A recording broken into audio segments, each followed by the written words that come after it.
रऊफ क्लास्ट्रा का कॉलम, खतून और मर्द वजीर आज़म का फ़र्क। बहुत से ऐसे दोस्तों को जानता हूँ और फेसबुक पर उनकी पोस्टें देख रहा हूँ जो इस बात का यकीन करने को तैयार नहीं कि उनका फेवरेट वजीर आज़म इस्लामाबाद छोड़कर चंद घंटों के लिए कोयटा जाने के लिए तैयार नहीं। जहां हज़ारा कम्युनिटी के लोग 11 लाशें सड़क पर रखकर बैठे थे कि जब तक वजीर आज़म नहीं आते वो इन्हें दफनाएंगे नहीं।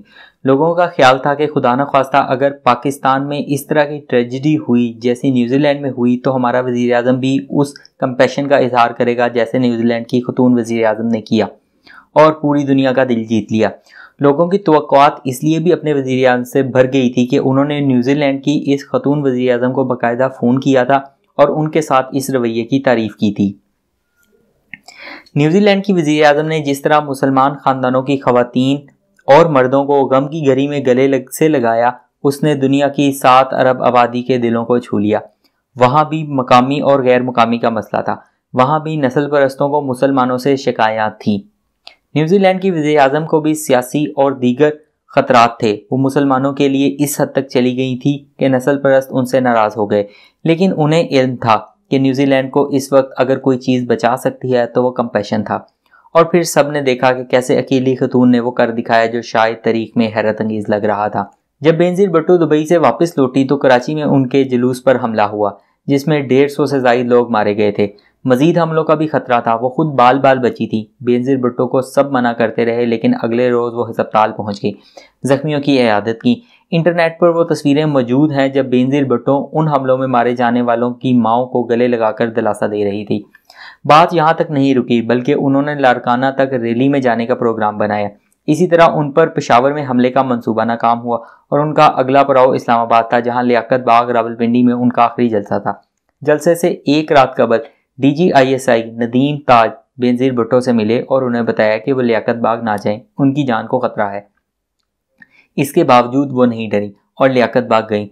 जो हुआ सो हुआ। उन्होंने सिक्योरिटी थ्रेट को नज़रअंदाज किया, लेकिन क्या एक लम्हे के लिए उनकी बहादुरी को दाद नहीं देना पड़ेगी कि उन्हें इल्म था कि उनके कातिल शहर शहर उनका पीछा कर रहे हैं, फिर भी वो अपनी जान को खतरों में डालकर बाहर निकली हुई थी। उन्हें लगा कि उन्हें घर बैठकर ये पैगाम नहीं देना चाहिए कि वो बुज़दिल हैं। उन्हें पता था कि उन्हें ये खतरात मोल लेने हैं, क्योंकि वो खुद को लीडर कहती हैं और उन्हें साबित करना था कि वो आम इंसान नहीं है। अब वज़ीर आज़म इमरान खान के बारे में भी यही कहा जा रहा है कि उन्हें सिक्योरिटी इदारों ने मना किया है कि वो इस मौके पर बलूचिस्तान ना जाएं। सिक्योरिटी के इंतजामात करना सिक्योरिटी इदारों का काम है, वो फुल प्रूफ इंतजामात करें, यही उनकी ड्यूटी है। इमरान खान गवर्नर हाउस बलूचिस्तान में बैठकर उन एहतजाज करते लोगों के चंद नुमाइंदों से सिक्योरिटी के माहौल में मिल सकते थे, उनके गम में शिरकत कर सकते थे। उनके पास तो स्टेट की पूरी सिक्योरिटी मौजूद है जो बेनज़ीर भुट्टो के पास ना थी।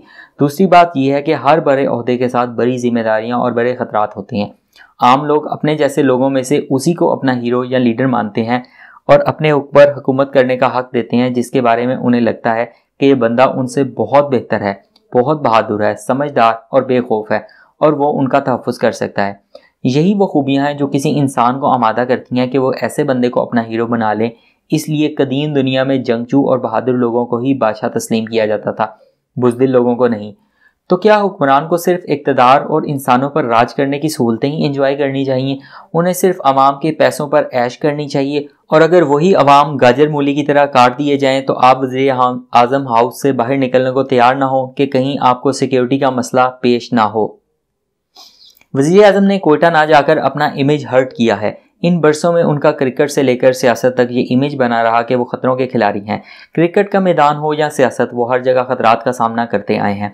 वो अपनी इस खूबी का जिक्र हर जगह और हर वक्त करना नहीं भूलते थे। उनकी ये खूबी उनके काम आई जब उन्होंने MQM को कराची में 12 मई 2007 के कत्लेआम पर चैलेंज किया और पहली बार उनका नाम लेकर तनकीद शुरू की तो लोग उनकी बहादुरी के कायल होना शुरू हुए।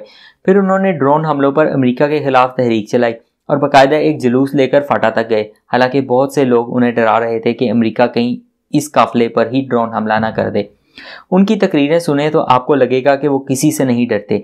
एक ऐसा शख्स जिसे अल्लाह पर बहुत तवक्कुल है, ऐसी देवमालाई मखलूक का सा इमेज बन गया जैसे कभी यूनानी देवता प्रोमेथिस का बना हुआ था, जिसने इंसानों की मोहब्बत में आसमानी देवताओं से टक्कर ले ली। यूं देवताओं ने उसे सख्त सजा दी। खान साहब इस कौम के बड़े तबके के लिए जदीद दौर का मेथिस थे, जिस पर सबको एतबार था, जिसे खौफ नाम की कोई चीज़ छू कर नहीं गुजरी थी। मगर अब सब हैरान और सदमे का शिकार हैं कि वही शख्सियत कोयटा जाने को तैयार नहीं, जहां 6 मासूम बहनें दुहाई दे रही हैं कि उनके घर में कोई मर्द नहीं बचा जो उनके भाई के जनाजे को कंधा दे या दफन करे। कोई इंसान कितना ही सख्त दिल क्यों ना हो, एक बहन के ये अल्फाज सुनकर दहल जाएगा। हीरो बनने के दावे करना आसान होता है, लोगों को अपनी कस्मों और बातों से बहलाना बहुत आसान है, लेकिन असल इम्तिहान उस वक्त शुरू होता है जब वह लम्हा सर पर आ पहुंचता है जिसके लिए आपने खुद को 22 बरस तैयार किया था और खुद को हीरो का दर्जा दे रखा था। अब लोग आपकी तरफ देखना शुरू करते हैं कि हमारे हीरो, हमारी मदद को आओ, हमारे साथ खड़े हो जाओ, हमारे आंसू पूछो। और इस लम्हे आपको अचानक बहुत से वहम चिमट जाते हैं, आपको खौफ अपनी गिरफ्त में ले लेता है, लगता है आपको अंदर बंद होकर बैठना चाहिए, कहीं आपको नुकसान ना पहुंच जाए, आपको अपनी बका की फिक्र पड़ जाती है। 22 बरस के सारे दावे, सब हमदर्दी के ऐलानात दम तोड़ जाते हैं और अचानक आपको एक आम इंसान की तरह अपनी जान प्यारी लगने लगती है। एक लम्हे आप एक हुक्मरान से आम आदमी बन जाते हैं। सोचता हूँ जब न्यूजीलैंड की खातून वज़ीर आज़म ने सुना होगा कि जिस हैंडसम वज़ीर आज़म ने उसे फ़ोन करके मजलूम मुसलमानों के ख़ानदानों को गले लगाने पर फ़ोन करके दाद दी थी, उसके अपने मुल्क में हज़ारों लोग सड़कों पर 4 दिनों तक 11 लाशें रखकर बैठे रहे, लेकिन वो उन मजलूमों को गले लगाने को तैयार नहीं हुआ, तो उस खातून का क्या रद्द अमल होगा? वज़ीर आज़म जेसिंडा आर्डर्न ये सुनकर हंसी होंगी या रोई होंगी?